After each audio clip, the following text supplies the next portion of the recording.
नमस्कार, बहुत स्वागत है आप सभी का। मैं आपके साथ आशुतोष चतुर्वेदी और वक्त है सुबह के 10 बज चुके हैं। बड़ी खबरों को आप सभी तक हम पहुंचाने जा रहे हैं और सबसे पहले बात, सबसे बड़ी खबर, क्योंकि राहुल गांधी ने लोकतंत्र को किस तरह से शर्मसार किया, एक बार फिर से अपमान किया है भारतीय लोकतंत्र को। जी हां, राहुल गांधी ने मतदाताओं का अपमान किया है। लोकतंत्र पर राहुल गांधी ने सवाल खड़े किए हैं, जहां भारतीय लोकतंत्र की तुलना गद्दाफी और सद्दाम हुसैन से की उन्होंने।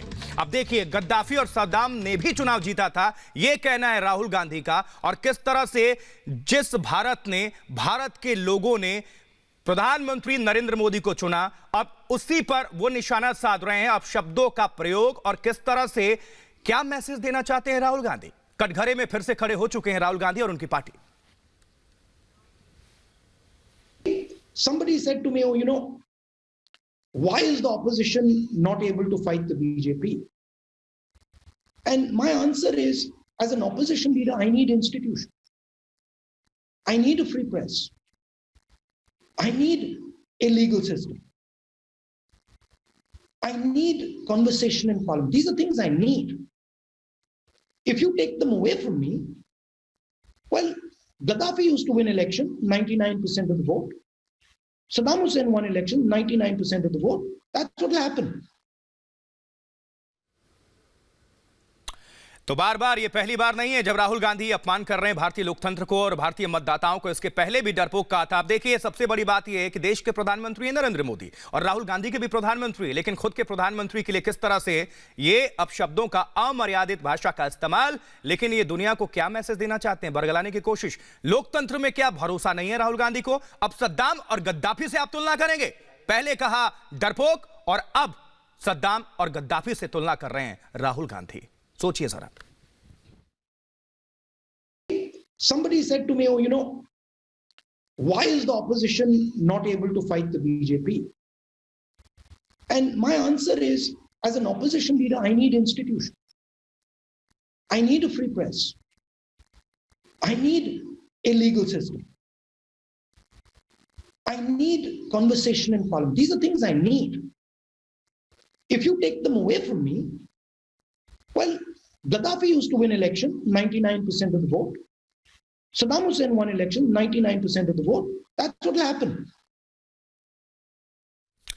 तो देखिए, दरअसल राहुल गांधी ने कहा कि किसी ने मुझसे पूछा कि विपक्ष बीजेपी के खिलाफ लड़ने में सक्षम क्यों नहीं है। विपक्षी नेता के नाते मेरा जवाब है कि मुझे संस्थान चाहिए, मीडिया की आजादी चाहिए, मुझे कानूनी व्यवस्था चाहिए, संसद में चर्चा चाहिए। अगर मुझसे ये सब छीन लेंगे तो क्या गद्दाफी ने भी चुनाव जीता था? 99% वोट मिले, इस तरह की बातें उन्होंने कही। सद्दाम हुसैन ने चुनाव जीता, 99% वोट मिले, आज भी वही हुआ। लेकिन सवाल यह है कि मीडिया आजाद है। अब कहते हैं संस्थान चाहिए, सब उनके पास है, संसद में चर्चा वो नहीं होने देते, कानूनी व्यवस्था उनके पास है। फिर सबसे बड़ी बात, ये लगातार चर्चा। देखिए, हम इस पर अपडेट हासिल करने के लिए हम अपने संवाददाता अनुज का रुख करेंगे। अनुज, ये पहली बार नहीं है जब राहुल गांधी देश का अपमान कर रहे हो। सेना की बात हो, प्रधानमंत्री की बात हो, भारत की बात हो, हर जगह राहुल गांधी और उनकी पार्टी खड़ी होती है, वो कटघरे में खड़े होते हैं। एक बार फिर से निशाना साधा है। लेकिन क्या इस मर्यादा के तहत आप गद्दाफी से तुलना कर देते हैं, सद्दाम हुसैन से तुलना कर देते हैं? क्या प्रतिक्रिया है अभी चारों खानों पूरे देश में? जी बिल्कुल, देखिए जिस तरीके से राहुल गांधी लगातार एक के बाद एक इस तरीके के बयान देते रहते हैं, लेकिन अब ये भी देखना अभी जो दिखाई दे रहा है कि जो हदें हैं वो भी पार करते चले जा रहे हैं एक के बाद एक। देखिए, प्रधानमंत्री की कुर्सी की बात करें तो उसकी गरिमा कभी नहीं रखी राहुल गांधी ने। सेना की किस तरीके से लगातार सवाल उठाते नजर आए हैं, वो भी सबके सामने है राहुल गांधी। अनुज, ये तो भारत का अपमान है ना, क्योंकि भारत के लोगों ने चुनाव जिताकर प्रधानमंत्री बनाया था नरेंद्र मोदी को। तो भारत की जनता का अपमान। देखिए, ये 1 से 30 करोड़ देशवासियों का जो अपमान है वो कर दिया है राहुल गांधी ने, क्योंकि राजनीति करते करते सारी मर्यादाएं लांघ चुके हैं राहुल गांधी। और कई बार देखिए, जब भी उनके बारे में बात होती है, जब भी उनके इस तरीके के बयान आते हैं, तो उनको नासमझ या फिर उनको समझ नहीं है ये कह के आगे बढ़ा जाता है। लेकिन अभी जो वो गद्दाफी का नाम ले रहे हैं या फिर सद्दाम का नाम ले रहे हैं और कहां किसकी तुलना कर रहे हैं, अनुज, आपको हम रोकेंगे। हमारे साथ BJP spoke person Gaurav Bhatia जुड़ चुके हैं। गौरव भाटिया, ये पहली बार नहीं है जब राहुल गांधी इस तरह से कटघरे में खड़े हो रहे हो। देश को शर्मसार करने वाली बातें हैं, क्योंकि देखिए, प्रधानमंत्री तो वो सबके हैं, राहुल गांधी के भी हैं। अगर आप सद्दाम हुसैन और गद्दाफी से तुलना करते हैं तो ये भारत की जनता का सीधा सीधा अपमान है। गौरव भाटिया। देखिए, बहुत ही आपत्तिजनक बयान है और इसी की उम्मीद राहुल गांधी से की जाती है। और इसमें आपत्तिजनक सबसे बड़ी बात यह है कि हमारे लोकतंत्र को जिसका लोहा विश्व मानता है और श्री नरेंद्र मोदी जी के नेतृत्व में और मजबूत हुआ है, राहुल गांधी ऐसे बयान देते हैं जो दर्शाते हैं कि इनकी आस्था हमारे पवित्र लोकतंत्र में नहीं है, इनका विश्वास संविधान में नहीं है, पार्लियामेंट में नहीं है, जुडिशरी में नहीं है, प्रधानमंत्री तो में गौरव नहीं भाटिया है, सीधा सीधा सेना में मानिए, ये नहीं तो है। देश के महापुरुषों का भी अपमान है जिन्होंने संविधान बनाया, बाबा साहब जैसे लोगों का भी अपमान है, क्योंकि इनको विश्वास नहीं। ये सबका अपमान है, लेकिन आप एक चीज और जानिए, एक मूर्ख व्यक्ति जो होता है, जो जलन से भरा होता है, उसको नहीं पता वो क्या बोलता है, इसलिए वो ऐसे कृत्य करता है। और सबसे बड़ी बात है, विदेशी धरती पे इस तरह का बयान देना, अपने देश को कमजोर दिखाना, गलत बताना, ये बहुत बड़ा पाप है और इस पाप की सजा ही जनता राहुल गांधी और गांधी परिवार को दे रही है। जी, बहुत बहुत शुक्रिया हमसे बातचीत करने के लिए, जुड़ने के लिए और अपना पक्ष रखने के लिए गौरव भाटिया। आपका तो बीजेपी नेता गौरव भाटिया फोन लाइन पर थे और जानकारी साझा कर रहे थे, अपना पक्ष रख रहे थे। अनुज भी हमारे साथ, हमारे संवाददाता जानकारी साझा कर रहे थे। आपका भी बहुत बहुत शुक्रिया। तो देखिए, लगातार चौतरफा गिरे हुए अभी राहुल गांधी, उनकी पार्टी भी जुड़ी हुई है, उनकी पार्टी भी निशाने पर है, क्योंकि गद्दाफी और सद्दाम से जब आप तुलना करेंगे अपने देश के ही प्रधानमंत्री का, तो ये 130 करोड़ भारतीयों का अपमान कर रहे हैं आप, क्योंकि उन्हीं भारतीयों ने वोट देकर और इस मुकाम तक प्रधानमंत्री को पहुंचाया है। यानी कि सीधा सीधा ये हिंदुस्तानियों का अपमान है। तो गद्दाफी और सद्दाम से जब आप तुलना कर रहे हैं, तो विश्व में भी आपकी छवि और जो पहले से चली आ रही थी, आपके ऊपर प्रश्न चिन्ह खड़ा करती है। तो राहुल ने किया मतदाताओं का अपमान। लगातार ये खबर आप तक हम पहुंचा रहे हैं।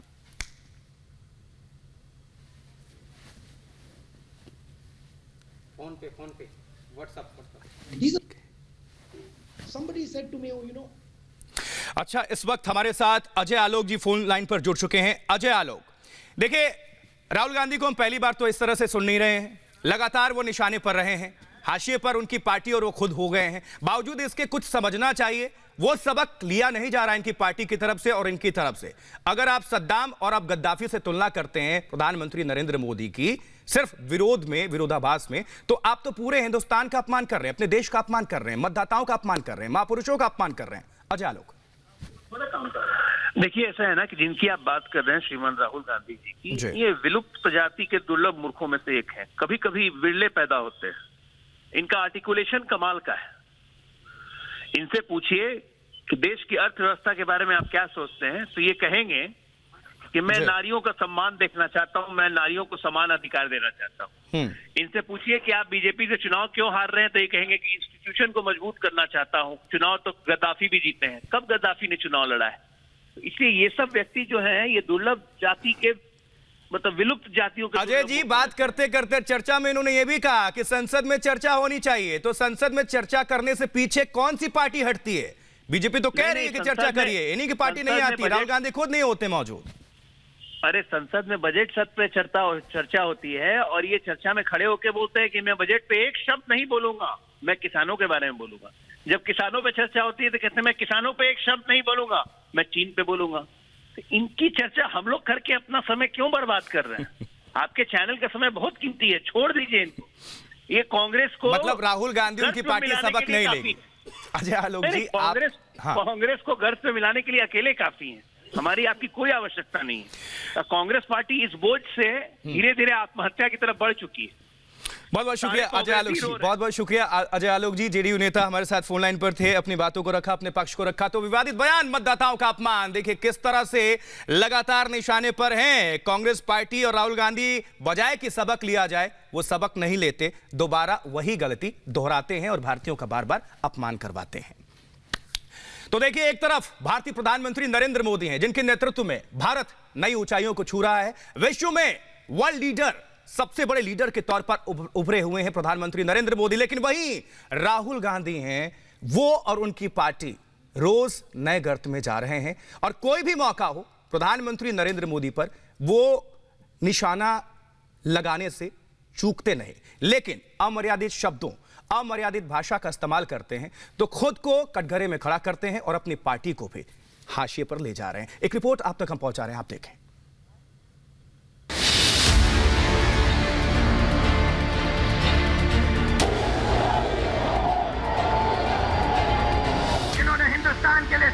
स्ट्राइक किया है, उनके खून के पीछे आप छुपे हुए हो, उनकी आप दलाली कर रहे हो।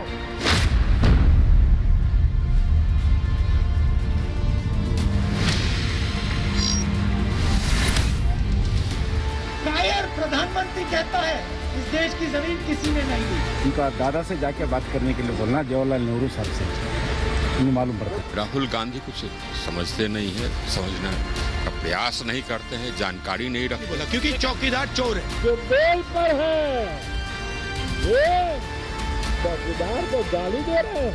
उनको आप कोसते रहे, कोसते कोसते कोसी नदी पहुंच चुके हैं, उसे किनारे पे आप खड़े हुए हैं।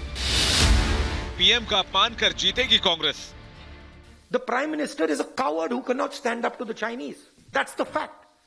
And he is spitting on the sacrifice of our army. PM का अनादर राहुल की आदत। प्रधानमंत्री अपने आप को देशभक्त कहता है और पूरा देश जानता है कि चाइना की सेना हिंदुस्तान के अंदर। कैसा देशभक्त है ये? कोई भी राहुल जी के बयान को सीरियस नहीं लेता है। मोदी बढ़ाए मान, कांग्रेस करे अपमान। पूरे विश्व ने विस्तारवाद के खिलाफ मन बना लिया है।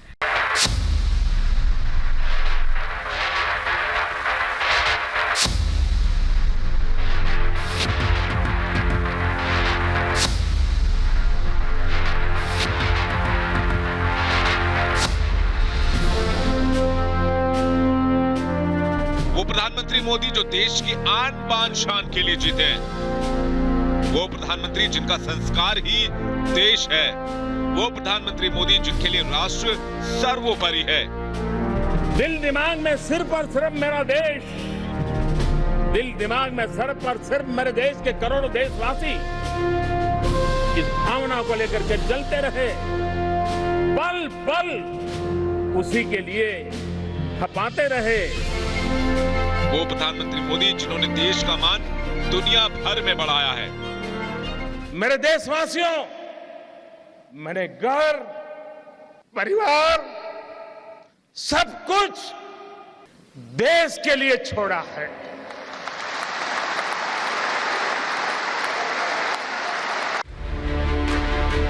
लेकिन राहुल गांधी और वाड्रा कांग्रेस उन्हीं प्रधानमंत्री मोदी को बार बार अपमानित करती है, उनका तिरस्कार करती है। Prime Minister has given back the land.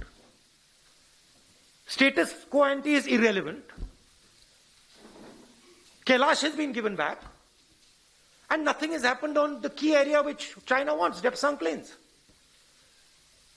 This is absolute 100% cowardice. There is nothing else. The Prime Minister is a coward who cannot stand up to the Chinese. That's the fact. And he is spitting on the sacrifice of our army. That's what he's doing. He's betraying the sacrifice of our army. कहते हैं ना कि सियानी बिल्ली खंबा नोचे। कांग्रेस और मोदी के दूसरे विरोधियों की हालत वाकई ऐसी नजर आ रही है। इसलिए कांग्रेस के नेता कभी मोदी के लिए नीच शब्द का इस्तेमाल करते हैं, कभी बीजेपी को काला अंग्रेज कहते हैं, लेकिन इसके बावजूद भी इन लोगों को जरा भी शर्म नहीं आती। चाइना के सामने नरेंद्र मोदी ने अपना सिर झुका दिया, मत्था टेक दिया। नरेंद्र मोदी ने फिंगर 3 से फिंगर 4 की जमीन, जो हिंदुस्तान की पवित्र जमीन है, वो चाइना को पकड़ा दी है। अरे जरा शर्म तो कर लेते, जरा लाज तो रख लेते, जरा गरिमा का ख्याल तो कर लेते, लेकिन नहीं, क्योंकि जब मकसद सिर्फ अपमानित करना हो तो इस तरह के अल्फाज ही जबान से निकलते हैं। दरअसल वाड्रा कांग्रेस का स्तर इतना गिर चुका है कि वह हर मुद्दे पर प्रधानमंत्री के खिलाफ निजी हमले करने पर उतर आती है। कोई भी राहुल जी के बयान को सीरियस नहीं लेता है। पीएम की बढ़ती लोकप्रियता से राहुल गांधी की बौखलाहट इतनी बढ़ गई है कि वो देश का मान सम्मान तक भूल चुके हैं। ऐसा लगता है पीएम को गाली दिए बगैर राहुल ठीक से सो भी नहीं पाते। भारत का जमीन चीन को दिया है, उनका दादा से जाके बात करने के लिए बोलना, जवाहरलाल नेहरू साहब से, उन्हें मालूम पड़ता है। ये पहली बार नहीं है जब चीन के चाटुकार कांग्रेस ने पीएम मोदी पर निजी हमला किया हो। इससे पहले भी न सिर्फ राहुल गांधी बल्कि पूरी कांग्रेस पार्टी पीएम मोदी के खिलाफ जहरीली बयानबाजी करती रही है, लेकिन हर बार देश की जनता ने वाड्रा कांग्रेस को पीएम के अपमान पर सबक सिखाया है। 2007 के गुजरात विधानसभा चुनावों के दौरान सोनिया गांधी ने पीएम मोदी के लिए मौत के सौदागर शब्द का इस्तेमाल किया था, जिसका जवाब चुनाव में गुजरात की जनता ने उन्हें दिया और कांग्रेस महज 59 सीटों पर सिमट गई। 2014 लोकसभा चुनाव के दौरान कांग्रेस नेता मणिशंकर अय्यर ने पीएम के लिए चाय वाला शब्द का इस्तेमाल किया और जवाब में जनता ने सबक सिखाया और कांग्रेस को 44 सीटें मिली। 2017 के उत्तर प्रदेश चुनाव में राहुल गांधी ने खून की दलाली करने का आरोप लगाते हुए पीएम का अपमान किया था, जिसके जवाब में जनता ने कांग्रेस को महज 7 सीटों पर समेट दिया। 2017 के गुजरात विधानसभा चुनाव में कांग्रेस नेता मणिशंकर अय्यर ने पीएम मोदी के लिए नीच शब्द का प्रयोग किया था। राहुल को जवाब गुजरात की जनता ने दिया और कांग्रेस को हार का सामना करना पड़ा। 2019 लोकसभा चुनाव में राहुल गांधी ने चौकीदार चोर है का नारा दिया, तब देश की जनता ने सबक सिखाया और कांग्रेस को सिर्फ 52 सीटें मिली। 1962 के घाव आज तक भारत भूला नहीं है और जिस परिवार ने वो घाव दिए हैं और बावजूद उसके जिसने लगातार देशद्रोही बनकर इस तरीके की जो डील्स की हैं गैर जिम्मेदार, वो भारत कभी भूल नहीं सकता। दरअसल प्रधानमंत्री का अपमान करना राहुल गांधी की आदत सी बन गई है। वो हर बार पीएम का अपमान करते हैं। किसान आंदोलन से लेकर चीन के खिलाफ एक्शन तक कांग्रेस को सिर्फ पीएम को गाली देने का मौका चाहिए। लेकिन प्रधानमंत्री ने कभी राहुल गांधी पर निजी हमला नहीं किया, मगर ये बात ना तो आज तक कांग्रेस समझ सकी है और ना ही कांग्रेस के युवराज राहुल गांधी। सौगंध मुझे इस मिट्टी की, मैं देश नहीं मिटने दूंगा, मैं देश नहीं रुकने दूंगा, मैं देश नहीं झुकने दूंगा। Bureau report, Republic Bharat.